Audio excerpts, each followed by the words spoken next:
83 की बात है, 1983 की बात है। हमारे माता जी का देहांत हुआ था, तो उस वक्त जैसा हमेशा ये किया जाता है वैसा सारी दाह संस्कार वगैरह होने के बाद हम लोग घर आए, तो हमारे चाचा लोग या और जो बुजुर्ग लोग थे दूसरे, वो सब इस बात का विरोध करने लगे कि ये अक्की क्यों जला रहे हैं, पात्री क्यों जला रहे हैं। हमने बोला कि हमको अपने उम्र का समय हो रहा है, केवल 10 मिनट बचे हैं, इसलिए हम पात्री जला रहे हैं। तो बोले अभी इतना अशुभ कार्य अपने घर में हुआ है, ये आप मत करो, ये अग्नि के प्रज्वलित करके यज्ञ करने पवित्र कार्य है, तो ये अपवित्र समय में नहीं कर सकते, क्योंकि आप सूतक शुरू हो गए और आप तो मृतक के पुत्र हैं, आपको तो करना ही नहीं चाहिए बिल्कुल ये।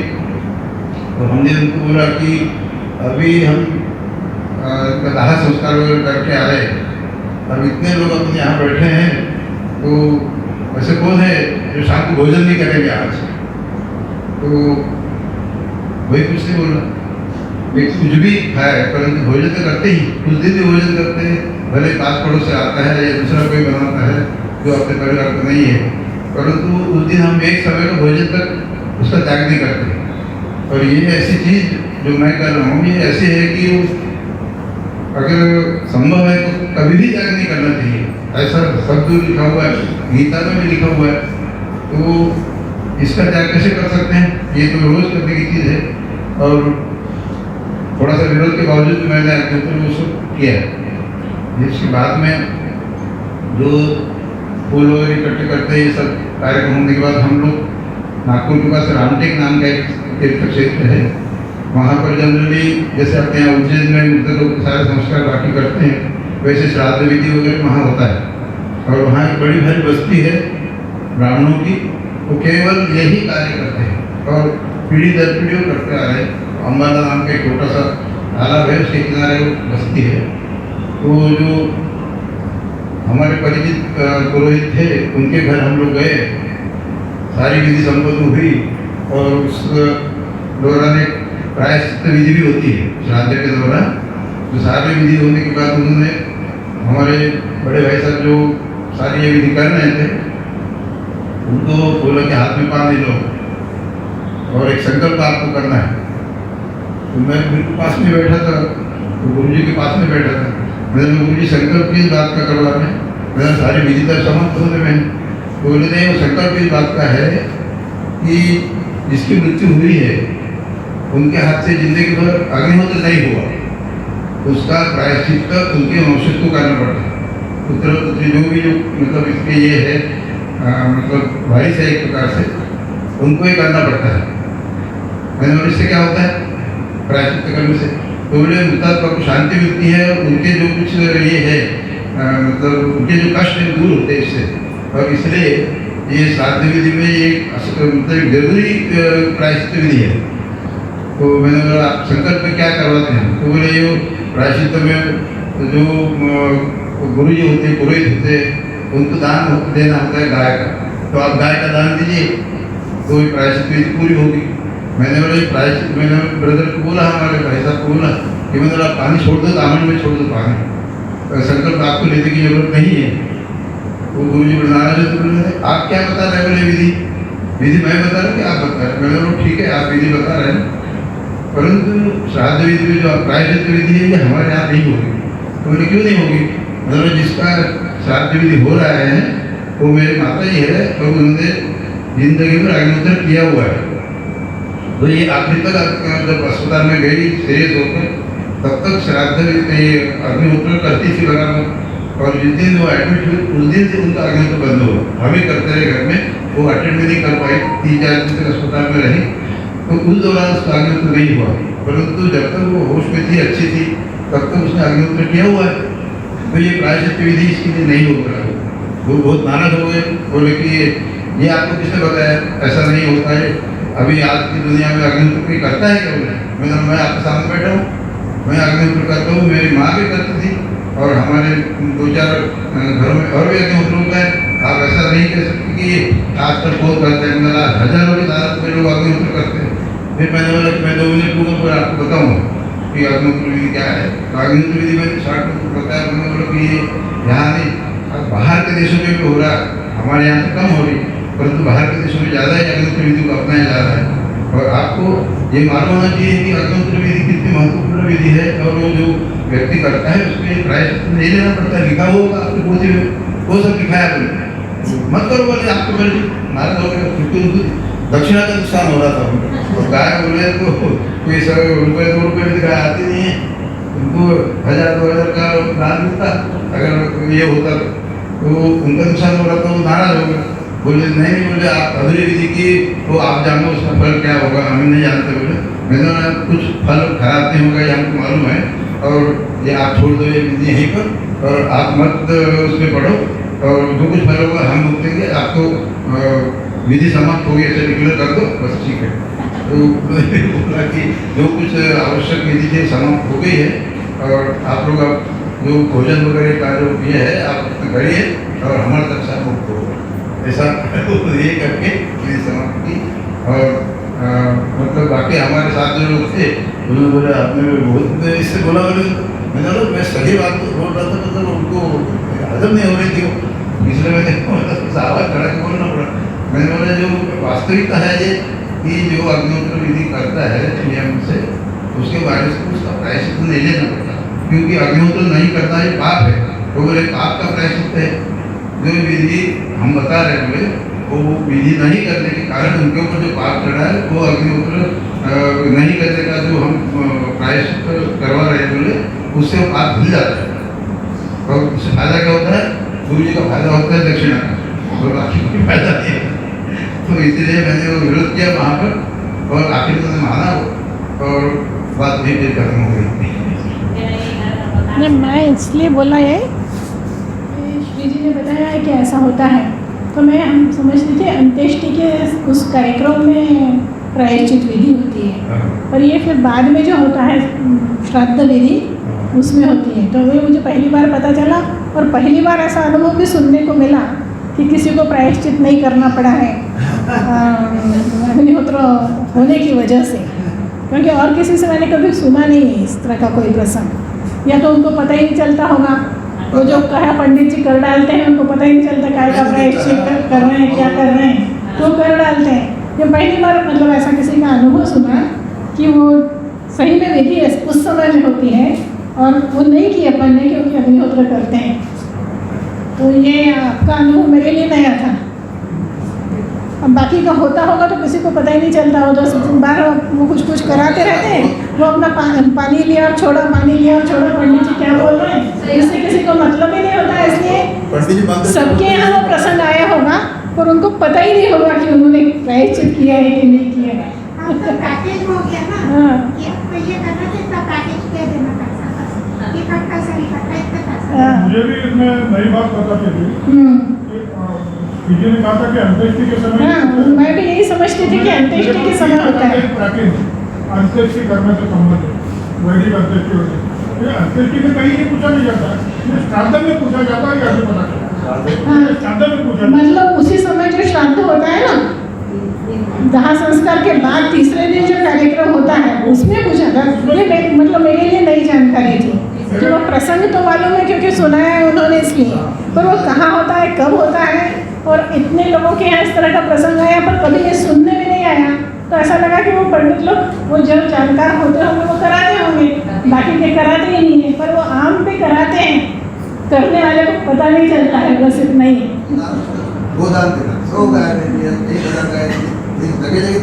और वैसे भी वो जो फिर जो त्रेताग्नि विस्तार का अग्निहोत्र जब शुरू करता है ना कोई, तो मान लो अपनी 40-45 साल की उम्र में उसने शुरू किया, उसके विवाह को 15 साल हुए या 20 साल हुए, तो जब वो शुरू करता है, इतने जो नहीं किया उस बीच में उसने कितना अगर किया होता तो कितना उसको घी और चावल और कंडे का खर्च आता, वो उतना उसको दान करना होता है। वहाँ वो जो विधि है ना, दीक्षा विधि, उस दीक्षा विधि जिसमें हिताग्नि की दीक्षा दी जाती है, तो उसमें वो जो पिछला है उसका देना होता है दान। तभी आपको करना था। हाँ, वो इतने साल नहीं किया, वो पीरियड बीच में गया उसका तो उतना चावल घी कंडा जो अग्निहोत्र का खर्च आता, 20 साल में उसको देना होता है, तब अब आगे अखंड अग्नि रख करके अग्नि होत्र कर सकते हैं। अभी सोमयाग में जो पंडित होते हैं इनको भी जो दक्षिणा दी जाती है, वो मैंने उसको पूछा था दल्लाल आपटे से कि इतना महंगा क्यों है दक्षिणा इन लोगों की? 25,000 है, 50,000 है, 75,000 है दक्षिणा 5 दिन की। तो उन्होंने कहा कि क्या है उसमें यज्ञ में ऐसा होता है कि जो शामिल होते हैं इनके दर्जा होता है, उस दर्जे के अनुसार इसको 2 गाय देनी है, इसको 4 गाय देनी है, इसको 6 गाय देनी है, ऐसा दान होता है। तो गाय की अब आज वर्तमान में कीमत क्या है? तो जिसको 2 गाय देनी है 25,000 की गाय, तो उसके 50,000 रुपये दक्षिणा हो गई, क्योंकि गाय तो लेते नहीं और गाय लेते भी नहीं। तो फिर वो नगद में परिवर्तित होकर के इसलिए दक्षिणा, चूँकि गाय की कीमत अब बहुत बढ़ गई तो इसलिए दक्षिणा भी उसी स्तर पर पहुंच गई। तो वो असल में है सब जगह गोदान ही, नगद का कोई काम ही नहीं। अभी अच्छा है कि इसमें कौन सी गाय देना, साहिवाल देना, घी देना या कीमतों में इसका अंतर आ जाएगा। सोने की गाय, चांदी की गाय तो दक्षिणा गाय पर से तय होती है और इसलिए उनके दक्षिणा में अंतर होता है। बेटी की शादी का तो देखते हैं। वो भी अग्निहोत्र के लिए है। अभी हमारे यहाँ भाई के लिए तो चांदी की गाय है। अब वो गाय दे नहीं सकता है, तो चांदी की गाय है। तो वो बेटी को बेटे के लिए चांदी की गाय थोड़ी सी गाय। अब वो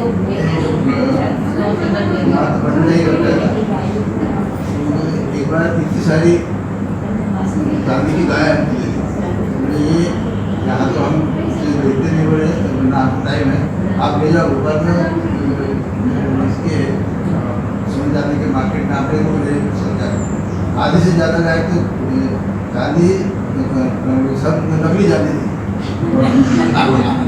तो पंडित जी को बुद्धू बनाने वाली रचमान भी तो है। ये चांदी का पॉलिश गाय के और वो गाय से वो कुमार को भी थी नाम गोदा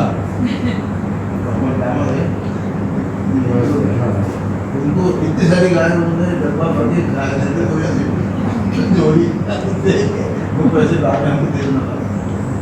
तो हम देंगे तो आधे से ज़्यादा गाय तो स्टील की या किसी दूसरे इसकी थी, केवल पॉलिश के बाद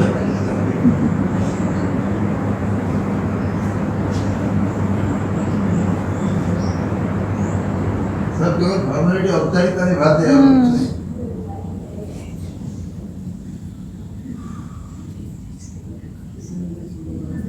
कुछ लोगों ने देखा कछुआ बहुत लाभकारी होता है, ऐश्वर्य बढ़ता है, तो ले लेके कछुआ को उनने एक्वेरियम बना दिया, अपने घर में बना दिया, भैया इसको दाना पानी दे जाओ हमारा ऐश्वर्य बढ़ेगा। आप बता रहे उसका लगता है जैसे घर में नहीं जम इसको छोड़ दो, टाइम उतारे को पकड़े और इससे वो हाथों में पहनना है, उंगली में उंगली के अंदर ले लेके मतलब करना कुछ नहीं, बस पहन लो, अंगूठी पहन लो, कछुआ वाली है।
ये अपने हर्षद युग में 2 आहुति का अग्निहोत्री हुआ करता था, तो त्रेता युग में ये त्रेताग्नि विस्तार का अग्निहोत्र आया है।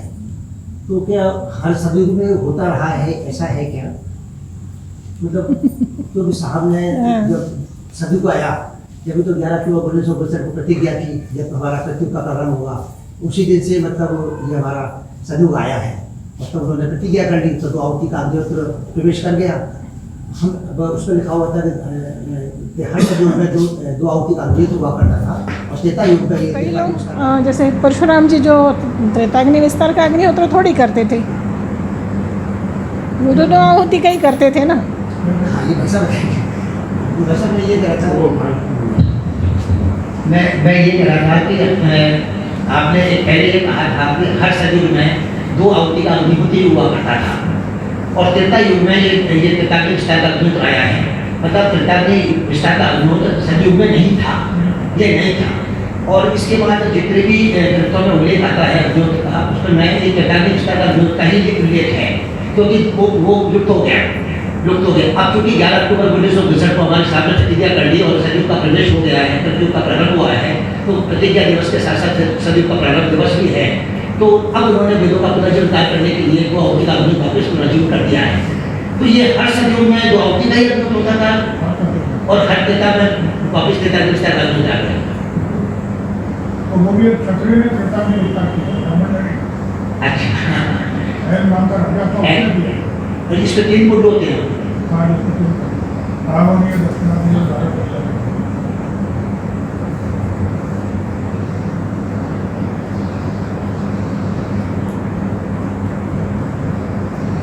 ऐसा भगवत में लिखा, उस समय ब्राह्मण क्षत्रिय वैश्य शूद्र भी नहीं था, सिर्फ एक वर्ण था हंस नाम का। सब हंस वर्ण में थे।